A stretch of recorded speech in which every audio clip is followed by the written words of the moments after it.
This is Niki TERPSTRA, a professional road cyclist from the Netherlands turned gravel pro. With numerous victories under his belt on the World Tour, including the prestigious Paris-Roubaix race, Tour de Flanders, and several more classic and monument wins. TERPSTRA is considered one of the best classic specialists of his generation.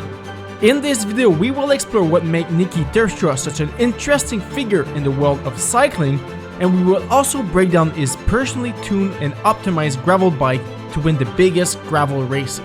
So sit back, relax, and let's dive into the world of my new teammate at Veld, Niki TERPSTRA. Hi guys, I'm Niki TERPSTRA, former road racer, and now I'm gonna do the gravel races. We're riding for Team Milram, Team Quickstep and Team Total Energies. And yeah, my biggest highlights is the winning of Paris-Roubaix and Tour de Flanders. What got you now involved into the world of gravel? Now that you're here in North America, gravel racing is big here. And what's your interest into this new kind of a sport of cycling? Well, last year I did some gravel events while I was still a road pro. And I really liked the atmosphere, and I've been a road pro for 16 years. Had some highlights, but I was like done with it. I've had enough of it, and I thought, hey, the gravel racing, that's interesting. I like the atmosphere, and let's make a career switch. What are your goals this year?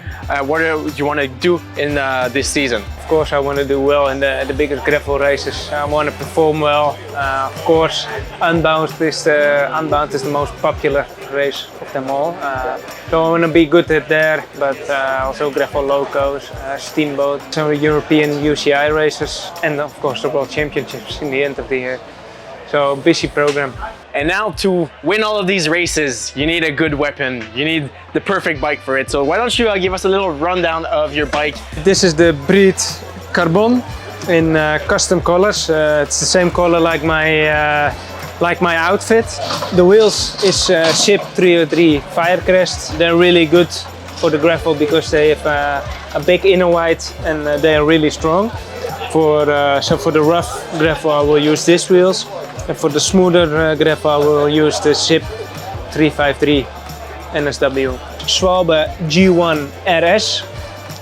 The good thing about these tires is they're smooth in the middle and grippy on the outside, so they're really fast. SRAM Red Explorer, the rear in the back.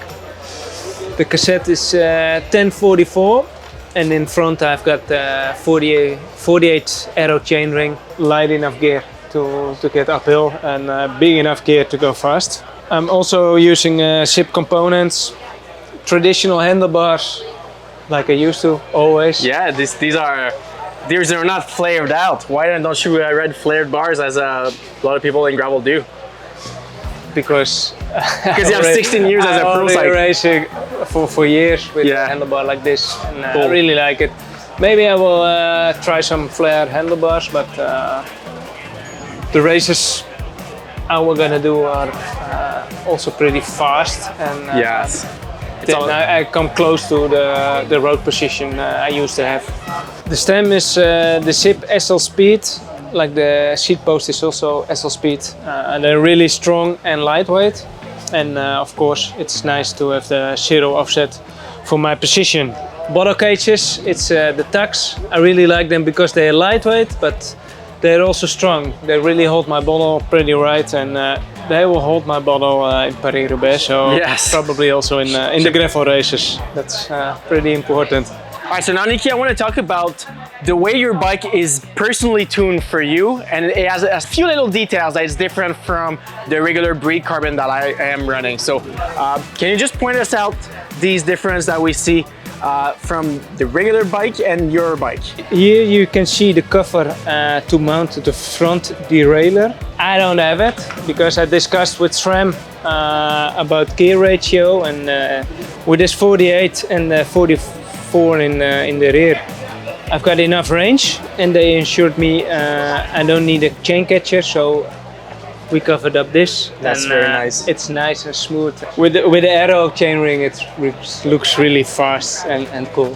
And since the chain is not supposed to drop, there is no protection on the chain stay. Is that what I'm saying? Because on the Limelight, as we see, there's some sort of a rubber material. It protects the frame from the chain. Yeah, there's a damper inside of here. It will keep the chain smooth and tension on it. I'm running a lower front fork because I want to have even faster geometry than it already is. Feeling more like a road bike, the handle. Yeah. But also, if you put this out and you want to put in a suspension fork, you don't need to change anything on the bike. The position will stay the same, and that's the idea. So it's really designed to have a suspension fork instead. And you have the space here for the suspension, and the bike will stay on the same level. In here you see the cable for the mechanic rear derailleur. I'm running SRAM-Red wireless electrical shifting, so I don't need a cable. Over here you see a protector for the rocks that come off the front wheel and hits the frame. It will protect your frame.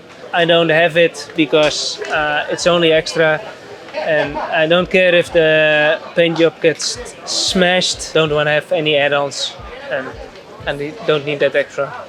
These holes I didn't close because now I still have the option to run more bottle cages to take more bottles with me. Same like here on top, a small bag to put in energy gels or whatever, because for the long races I will need the bottles and the fuel. Something what I like about the design of the frame is the vibration damping sleeve where the seat post is in. So now I'm running a 27.2 seat post.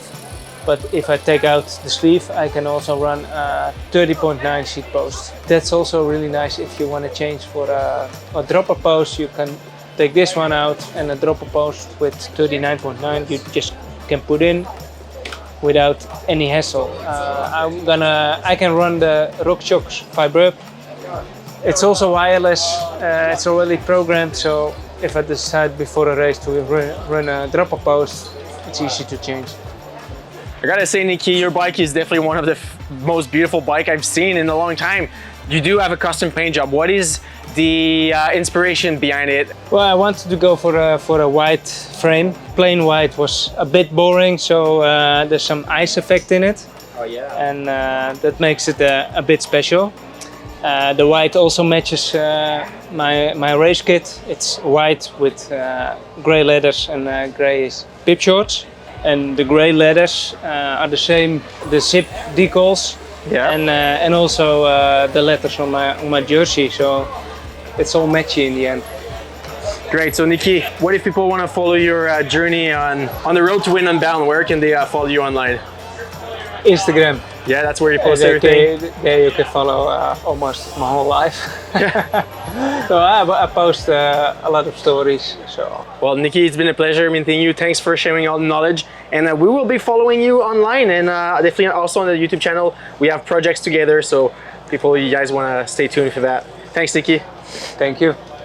Thanks to Niki for taking part into this duo. If you guys enjoy it, please don't forget to leave a thumbs up, subscribe if you aren't already. There will be a lot more videos with Niki upcoming for this year, so stay tuned to that. I'm going to end this video with a mashup of Niki's highlight career. It's amazing to see everything that he's done and that he's won over the last 16 years as a pro road cyclist. Alright, my name is Charles, guys, and I will see you on the road or into the next video.